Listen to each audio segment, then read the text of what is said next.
One of my least favorite developments over the last year with Penn State football was the fact that last season they decided, we're not going to give you a depth chart anymore. One of my favorite things in the world are depth charts. It's organizing the world, making sense of everything. I love it. It's BWI Daily Edition. I'm your host, Thomas Frank Carr, and Greg Pickel has given that to us. He's doing the legwork, so come this fall, everyone knows where everyone likely stands on the depth chart. And that's what we're doing today, Greg. We're going to go through your depth chart article, and we're going to go through everything from quarterback to safety and give everyone the lay of the land heading out of spring practice. So how you doing today? And thank you for doing some good work there. It's another Monday, T-Frank. We're off and running, and Penn State coaches continue to hit the road recruiting. But as you note, we still have some current team news to talk about. So, I thought it was a good time to take a look at the depth chart and where things kind of stand coming out of spring practice. We know that some positions are pretty well set. Others are not even close to that. And I think one thing I should note, T-Frank, before we get rolling here is, so this is a depth chart based on what we saw during the spring. So if you go visit BWIDaillyIllustrated.com and look at that article, you're not going to see PJ Mustipher because he did not participate in spring, of course, so that's a pretty important qualifier as we get ready to go here. But as you could have read in Nate Bauer's interview with PJ Mustipher at BWIDaillyIllustrated.com, it sounds like he's hopeful to be ready for the summer. So I would expect that the next time we do this kind of an article, T-Frank, he's going to be in it. Yeah, so as you said, this is reflective of spring practice, and so there are other names that you're not going to see on the roster. This is not predictive. This is just sort of a status update. So you ready to get into it? Yeah, let's do it. Great. Before we do that, subscribe to BlueWhiteIllustrated.com. Psych! Make sure you get BlueWhiteIllustrated.com for just $1. Get 12 months of access to premium content so that you can have conversations with other Lions Den message board members. You can get recruiting information like Greg just said. Coaches are on the road right now. What's going on? What are they doing? Where are they at? We get you that information, BlueWhiteIllustrated.com, in premium articles and on the message board. Okay, some speech is over. Make sure you subscribe to the YouTube channel as well. Hit notification, and we love you on podcasts. Thank you for everyone listening. Subscribe wherever you get your podcasts as well. Quarterbacks, let's get into it because the quarterback situation is always top of mind. So, not a lot of movement here, but let's talk about the quarterback room. What did you see in spring? Well, so I think the biggest takeaway is, T-Frank, is that everyone wants I shouldn't say everyone, but many Penn State fans want Sean Clifford to have someone overtake him for the starting job. And I think, as we saw during the spring, it's just not going to happen. I mean, I think that he is clearly the leader of that clubhouse, and Christian Ji'Ayir is looking better. And I think he's going to be a solid backup, as we saw during the Rutgers game last year. And then with Bo Prabula and Drew Aller, Prabula seemed to be a little bit ahead of Aller, but I don't think it's a huge deal heading out of the spring. And, ultimately, those guys are their future. We all know that. That's all been very well established over the course of the last, year, basically, as long as those guys have been committed. So, but I don't think they're ready for prime time yet. So, the big takeaway for me there is that Sean Clifford's your guy, and Penn State fans have to be ready to accept that if they haven't already. Yeah, and there was it was a limited view that we got of real work when it came to the quarterbacks. Right. I think there were some encouraging things for all of them, including Sean Clifford. But for Christian Ji'Ayir, it was very much a time to see some things that we hadn't seen before, including parts of his game that didn't show up in the Rutgers game. And however you feel about how he did there, it was so narrow of a sample size that you really can't take anything from it. And just like the same thing with the blue-white game, but if you put those two together, kind of like, I described it like looking through a keyhole. Like you're trying to see what's going on in the room, and just the more things change, the more you can get a little bit more information without seeing practice and everything else. So I think you described that situation perfectly. So the running backs are up next, and this room, I was a little surprised, I got to be honest, Greg, with how you laid this one out. So how'd this start? How'd this finish for you? Yeah, so I mean, the running back room is fascinating because you have so many guys there who are capable of playing. If you're watching on YouTube, you can see the list right now of how we had this laid out. I mean, I don't know how Jaywan Sider is going to split up Devin Ford, Nick Singleton, and Keytron Allen. We saw all of them do some nice things in the blue-white game, T-Frank. So I have them all listed as the primary backup to Kevon Lee, who's the starter in my mind until he's overtaken, if he is overtaken at some point down the road. But, Keziah Holmes, I still can't quite figure out what to make of him. We didn't see him at all last season. He was at spring practice, but he did not participate in the blue-white game. So I would have to think these guys have all passed him at this point. So I could certainly be wrong. And I know that, of the position groups where people expect transfer portal movement, running back is probably one that everyone had highlighted, but nothing happened. So they're going to go into the 2022 season with, barring anything late breaking, very strong room there. And I do think it starts with Kevon Lee, and then we'll see where it goes from there.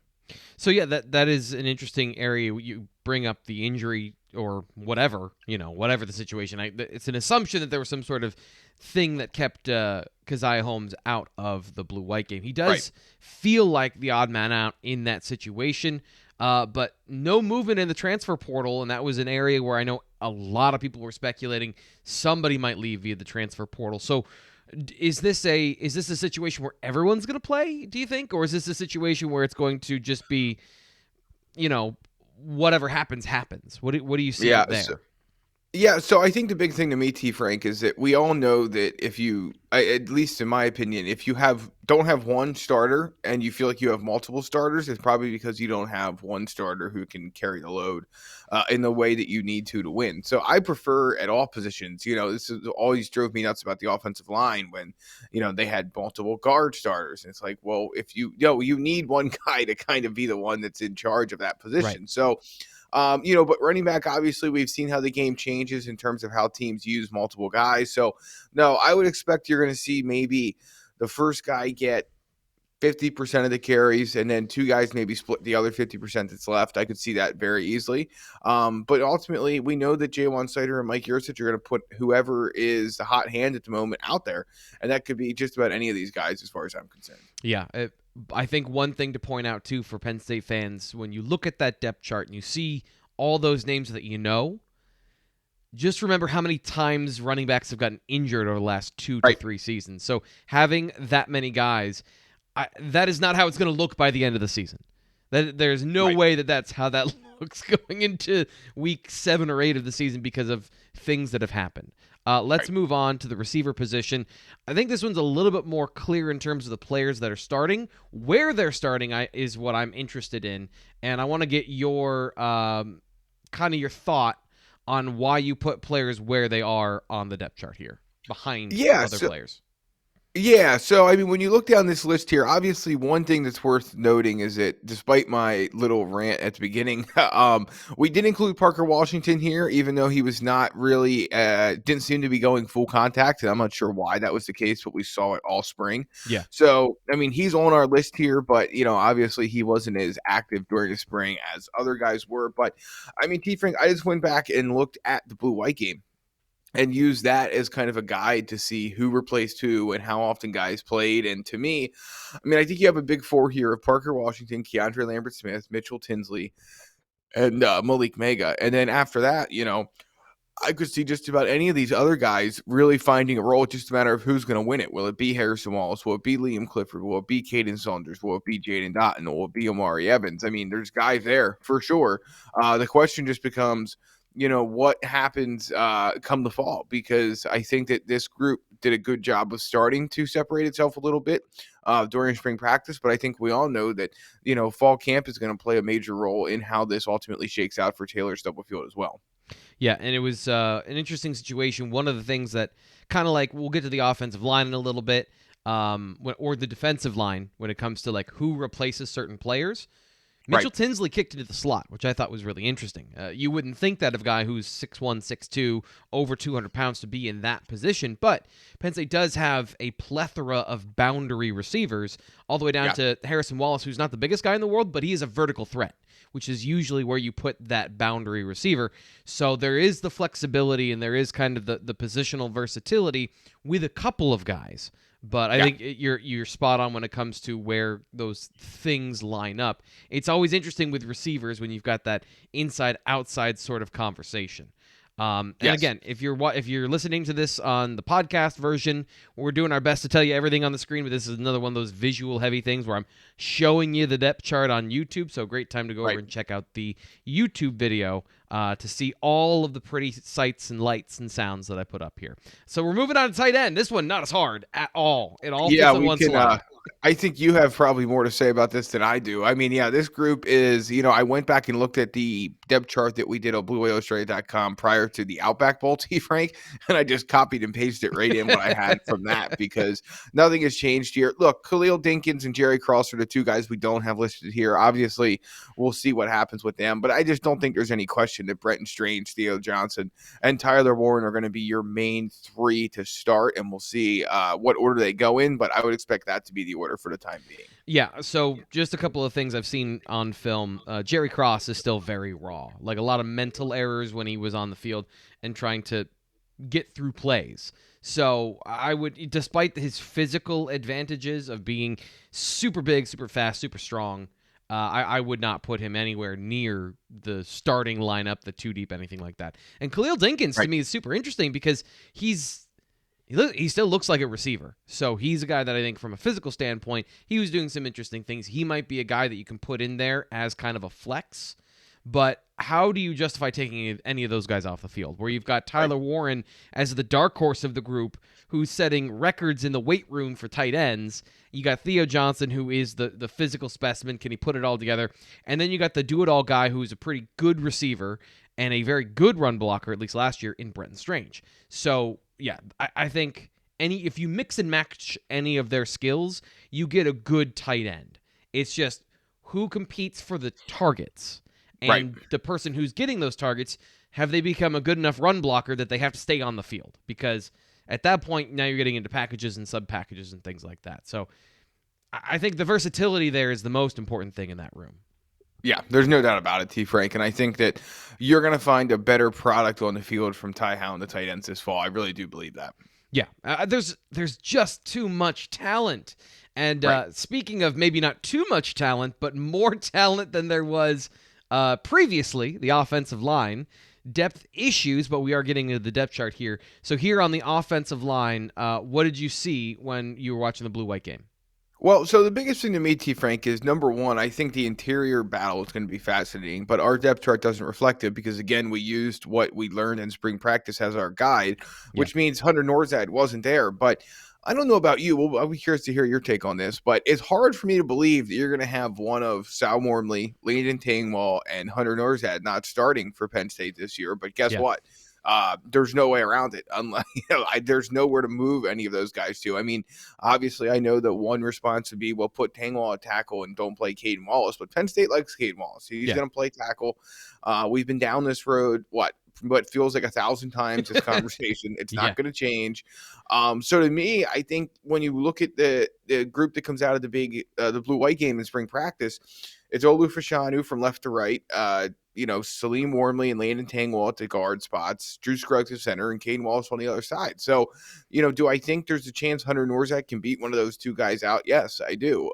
But obviously it's going to be quite the battle. And, like we said, it's surprising but true, T-Frank, that one of those guys is not going to be a starter for Penn State in 2022. Yeah, and I'm having a hard time, and somebody asked me, because I broke down the offensive tackles on Saturday and their performance in the blue-white game, which is a little difficult when you're going up against pass rushers that are not allowed to hit the quarterback, so they cannot go with intent. And then you're seeing Adisa Isaac only going in during thud periods.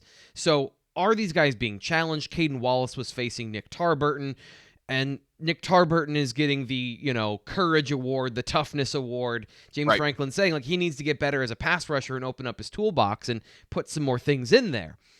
But they look good. I think for Penn State fans, if you want to check out that article, BlueWhiteIllustrated.com, it's a premium article. You do got to subscribe for it. But I think Caden Wallace put in the work this offseason to be a good tackle. The question was always not like he was not at a level that you thought was acceptable last season, personally. Watching him play, he did not look like he was comfortable in space. And there were some things that were pretty raw about him trying to block in that area. But with better athleticism, there was always the room for improvement with a guy who has talent like Caden Wallace. And that happened this offseason. So not that you're going to get an elite player, but if you get a player that's just on board average, acceptable, that's kind of what you need from one of the guys on the line of scrimmage. So I don't have any problem with Caden Wallace sticking at tackle. The part that is the problem And I think we all know this is the backups, right, Greg? Because when you look at what they did in the blue-white game, J.B. Nelson and Landon Tangwall and Jimmy Christ all took snaps at left tackle. And two of those guys are not going to see the field next year, in my opinion. Right. So, like, your backup Unless tackle... something's going horribly wrong, T-Frank, yes. Oh, yeah. Which I shouldn't say that because that's exactly where they found themselves last year. But you're going to be getting reinforcements this summer. So some of that depth at the interior position does give you the flexibility to move some guys to the outside in backup roles, and Tangwell is the most logical one of those guys. So if there's some situation where one of the tackles gets injured, I do think you have built-in depth to withstand that, because Tangwell is definitely the backup to me at either position. You're not putting maybe Norzad comes in as your backup right tackle, but I mean your front five are going to be, I think, maybe the best collection of physical talent that Penn State's had in a long time, probably since the 2018, maybe 2019. And it's just about getting those guys to learn to play together and maturing some of the young guys before it's too late, before their inexperience loses you games. So I feel like I'm the most optimistic person on the offensive line out of anyone who watches or covers this stuff. I know you're in the camp of got to see it first, right? Yes, correct. Right. Yeah, I mean, I felt like if I look back over the last 6 years of preseason articles, they would probably be there are certainly multiple issues of writing about how the offensive line is going to be better this year, and here's why, and this guy's going to step up, and blah blah blah. And T-Frank, I've been burned too many times, so I am in the wait and see camp. And do I believe in Field Troutline? Yes. And do I think that this group has the physical talent to get it done? Yes. And is it all their fault? No. Right. But, all of that said, I just need to see it in action before I'm willing to go all in on thinking that the offensive line will be something we're not talking about as a problem next year before this year even begins. Yeah. And I can talk myself into the fact you got two redshirt freshmen on the left side of the line, and you've got a guy who's starting his first year at center after bouncing all over the place. So, like, from the center to the left, that could be a problem if things don't break right for Penn State. But, betting on upside is something everyone loves to do, which there's not a lot of upside to me on the defensive line, Greg. Like, I know there's a lot of players, but do you feel that way? Yeah, so I have concerns about the defensive line too, T-Frank. I really do. I mean, so Adisa Isaac being back is great. And by the way, if you check out BlueWhiteIllustrated.com, the newsstand this morning, Penn State football Twitter account did a really good video of Isaac and his mom and the story of their family that I recommend everyone checking out. You get to know him a little bit better. But yeah, I mean, the concerns I have with the defensive line are, I mean, I don't know if I'd go quite as far as where you're going, but I mean, Ji'Ayir Fisher's now out. So you have Tarburton, you have Vanover, you have Isaac, you have Smith-Vilbert, and, you obviously feel good about Zane Durant and Hakeem Beamon and Jordan Vandenberg inside. But, there was all this hope last season with Arnold Lipichetti and with Derek Tangelo that Penn State was going to get a big push from its pass rushers. And obviously Jesse Luketa was great too, but I think it might be a little bit underrated, T-Frank, that we're not talking about enough how much they're going to miss those guys. I know Tangelo was not drafted the same place that Ebiketie was, of course, and Luketa, but I mean, ultimately I just feel like they lost more production there than maybe it's being talked about as losing, if that makes sense. Yep. And I think that, Nick Tarburton's a great player, but he was kind of passed over last year by a guy playing defensive end for the first time in Jesse Luketa. So that's my concern there. Isaac is back, but will he have any long-term health issues? We'll see. Do I think he can be a stud? Yes. Do I want to see it first? Absolutely. And then inside, I feel pretty good about where they're at, but at the same time, T-Frank, and, let's not forget, again, Damian Robinson's coming to Penn State to play defensive end. That could be the spark they really need there, but we don't have him on our depth chart because he was not here for spring. But, I mean, put it all together, and, I think there's plenty of potential there, but it's a lot of, we need to see it realized first as well. Yeah, and that's, I guess, to me right now, this group is what I was talking about, of the guys we saw in spring. They are stacked at 3-tech. Izzard, Beamon, Durant, that is the depth chart here for people listening on the podcast version. That is a good group of players. At defensive end, Adisa Isaac, Smith, Vilbert, Amin Vanover, and then Nick Tarburton, and copy and paste. So that's the part, and you laid that out perfectly, of guys that you are a little concerned about. Where PJ Mustipher comes back in the season, when he comes back, how he comes back is going to determine a lot of that one technique position. But Devon Ellies, Jordan Vandenberg, guys have taken steps this spring as well.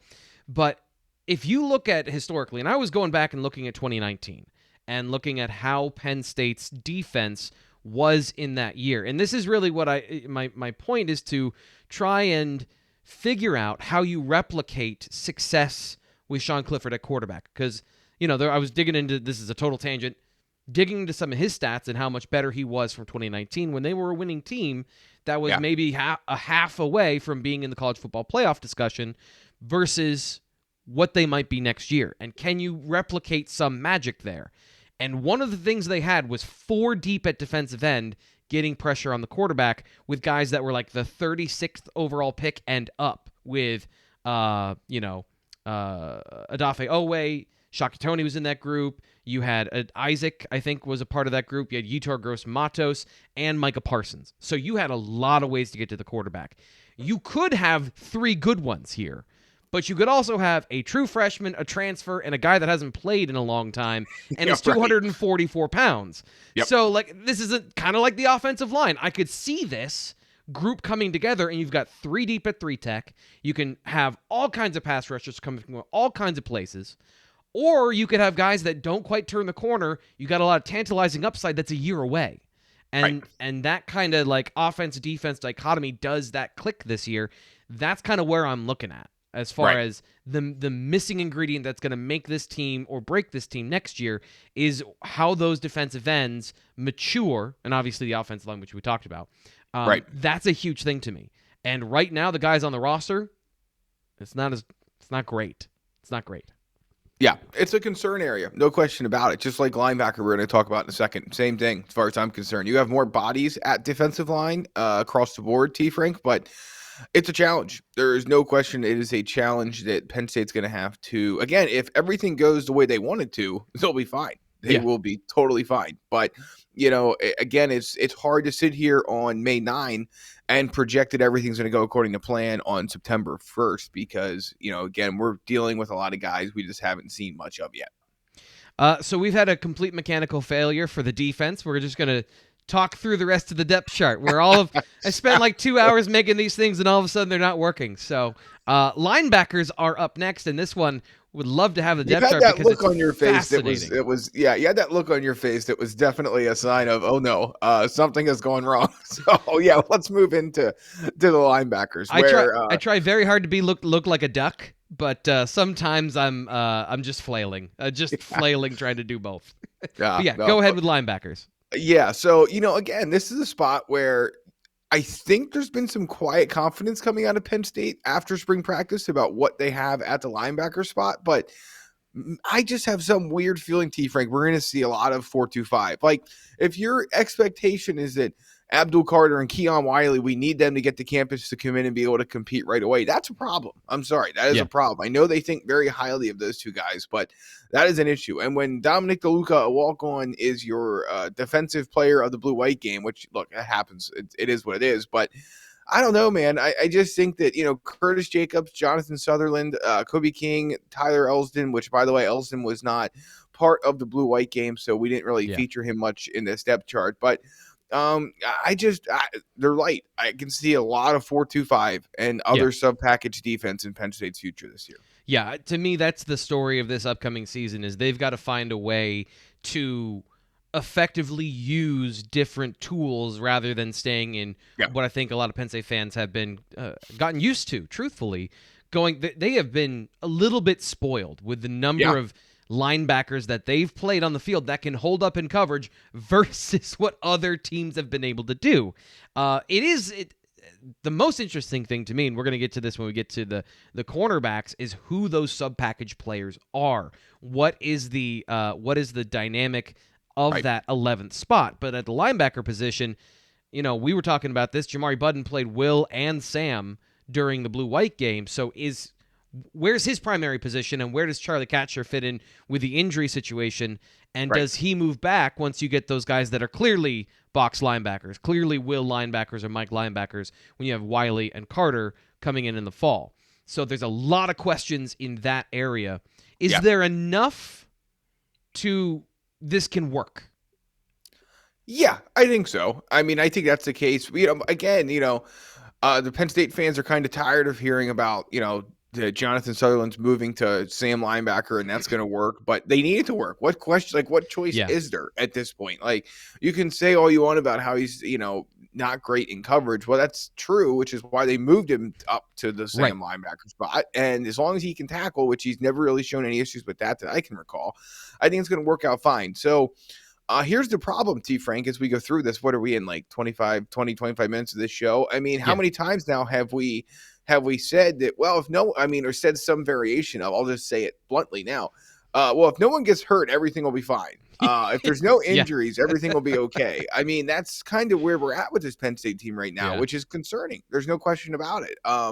There are a lot of key spots where you have one guy or a couple guys you can trust, and then everything else, behind them is either a project or a young player who hasn't done it yet. So, I throw linebacker into that category as well.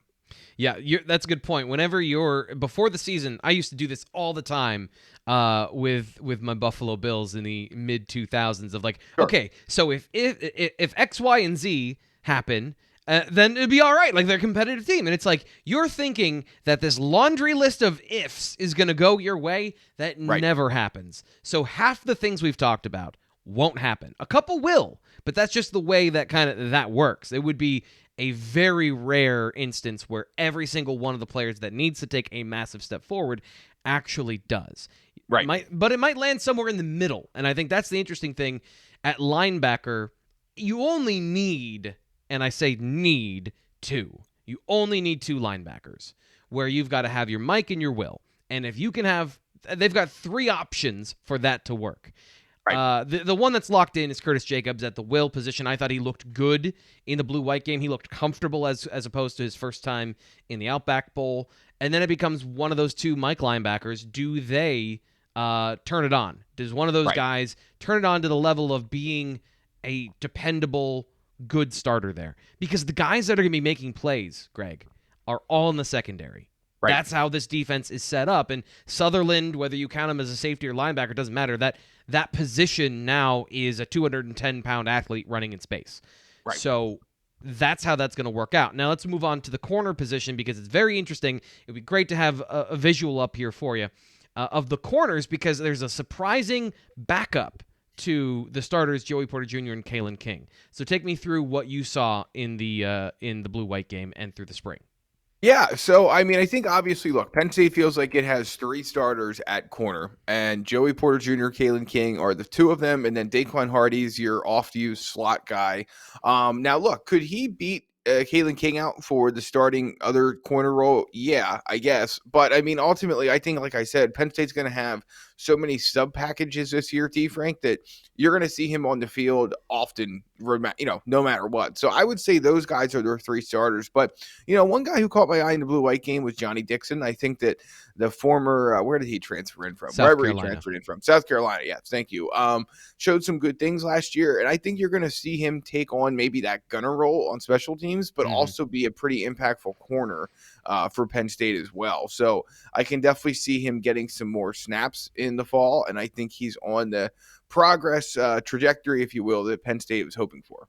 Yeah, so you've got at least four deep, and there's a couple guys we're not really counting in this class right now. I know one of the questions you got was Marquise Wilson, and where do you put Marquise Wilson? Is he for sure at corner? We haven't really.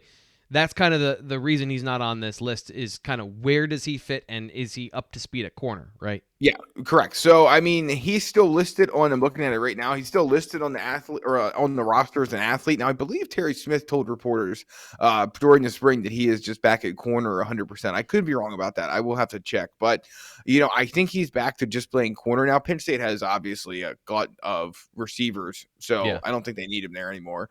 And I'm not really sure. None of that made sense to me to begin with. But at any rate. There wasn't anybody to back up Parker Washington is how I read it. Parker Washington played like 97% of the snaps. They wanted to Right. see if he could be that slot guy, and now they don't need that because they've got, as you mentioned, depth. Right. So at this point, I think he's back at corner, and he could certainly find his way onto. Again, I think that sometimes when you do these kind of articles, T-Frank, they're looked at as, well, are you projecting, or are you? And we're just working off what we saw this spring. We have what 2, 3, 4 months to project at this point, and we will at BWIillustrated.com. But for now, we're just working off what we saw, and we saw more of Dixon and Marquise Wilson, so that's why I ended up going with him. And then the safety position to round out the show, because this is going to be a big old thing when we talk about the safeties. So who do you have at at the safety positions, and in what order? Well, look, so Ji'Ayir Brown's number one, right? There's no question about that. He is the leader of that group, and I think that he's a guy who can play himself into a first-round draft pick, as far as I'm concerned. So we'll see how that works out. It's not a great safety class next year.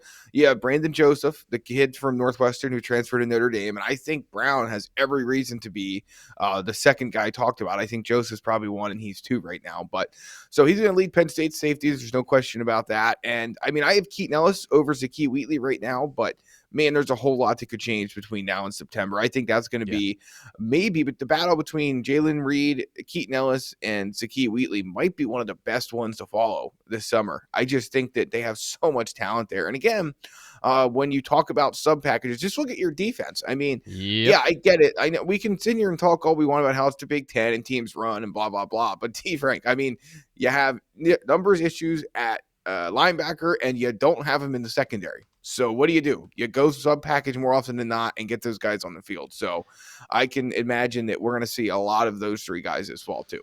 So let me just bring up the list of guys or teams that I would say are like running teams that focus on Big Ten football. Auburn is the first one. 3rd week of the season. Would you? I don't know that I'd throw Northwestern in there as far as like an offensive line or a running game you have to respect. Now they can be good year to year, but they can also not be good year to year. You have Michigan. Well, it depends what time of the year you meet them too, right? I mean, it's been known forever that Northwestern will have its great 6-game run and then its horrible 6-game run. So you just want to hope you play them during the horrible 6-game run. So then you got Michigan and Minnesota, and there you go. That's it. We'll see what Michigan State is this year without Kenneth Walker. We'll see what they are and how they evolve as a team. I'm still waiting to see kind of what, the coaching staff wants to do when they can build a team instead of trying to assemble pieces in the offseason.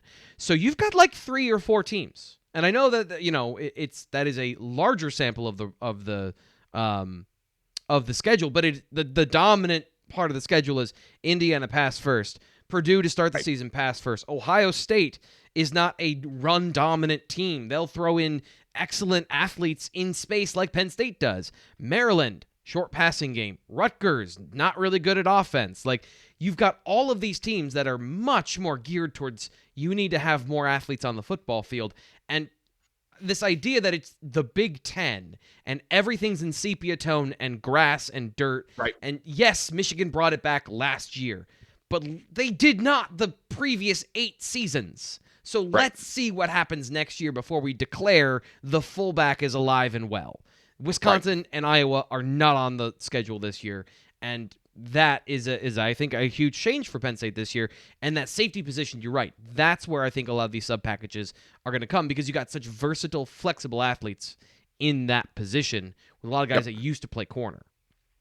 Yep, absolutely. So I think that you're going to see a lot of that this year, and whoever wins that safety job next to Ji'Ayir Brown, T-Frank, I just think it's worth saying that you're going to see the other guys as well. There's no doubt about it. Yeah, and Manny Diaz had several sub-packages last year at Miami. One thing I will say is similar is there were a lot of 3 safety packages, and I'm not talking about their striker position. I'm saying they took either the Will or the Mike off the field, and they were playing with 3 safeties. And, in certain situations where you would want to do that, not on 1st and 4. But, those situations, and I think that flexibility, especially what I saw from Zakee Wheatley, who has pure corner skills from what I saw in limited sample size of he is patient, he does not bite on routes, he is able to drive on the football. If you can get that sort of skill and you can use that in the slot, all those guys were playing in man coverage in the slot because Penn State was so aggressive and blitzing so much and showed us a lot more than I expected in the blue-white game. That makes me wonder, where does Daquan Hardy fit? If you've got guys that have slot versatility that are safeties, he clearly needs to be on the football field, but where do you put him? Because the whole point of these things is that you don't have to substitute as much. So somebody is not going to get playing time in the secondary that deserves it, and that's going to be that battle. I think is super fascinating. Yep, absolutely. I am right on board with you, T-Frank, and I think that ultimately, as we kind of wrap things up here, it certainly looks to me like Penn State has answered some questions, but James Franklin was right. They got some more to answer before this season starts. Yeah, and what that all equals out to, is it 7-5? Is it 10-2? Probably won't be 11-1, but how those questions are answered, that's going to determine a lot of what happens next fall. Any last thoughts before we get out of here, Greg? Anything going on today that you're thinking about or writing about? Yeah, so I guess just stay tuned to BlueWhiteIllustrated.com. We have another busy week ahead with some final thoughts on maybe the NFL draft and obviously a lot of recruiting news.